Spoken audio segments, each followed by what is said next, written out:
कुछ समय पहले की बात है। एक चूहा था। एक दिन उसने सोचा कि चूहा होना बहुत ही गलत बात है, क्योंकि हमेशा बिल्लियों से खतरा रहता था। और वो बोलने लगा कि काश मैं बिल्ली होता।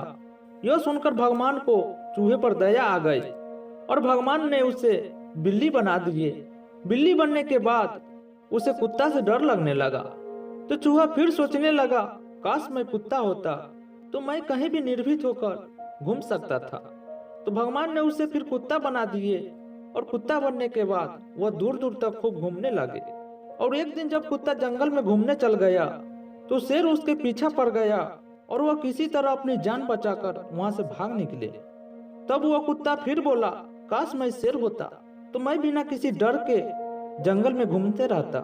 तो भगवान ने उसकी कही हुई बात सुनी और उसको शेर भी बना दिए और वह जंगल में जाकर खूब घूमने लगे।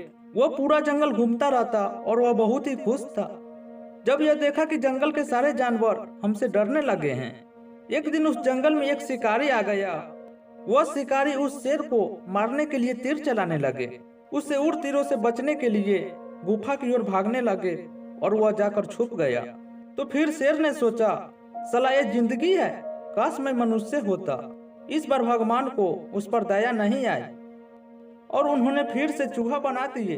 और भगवान उस चूहे से बोले, मैं कुछ भी बना सकता हूँ। इस कहानी का अर्थ इतना ही है कि जो व्यक्ति अपनी परिस्थितियों से घबराकर पलायन कर सकता है, उसे चाहे कितनी भी सुख सुविधा देती जाए, वह हमेशा असंतुष्ट ही रहेगा।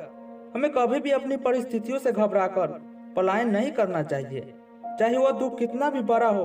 आपके हालात उस समय आपके पक्ष में न हो, आपको घबराना नहीं चाहिए और उन परिस्थितियों में खुद को मजबूत बनकर उनका सामना करना चाहिए।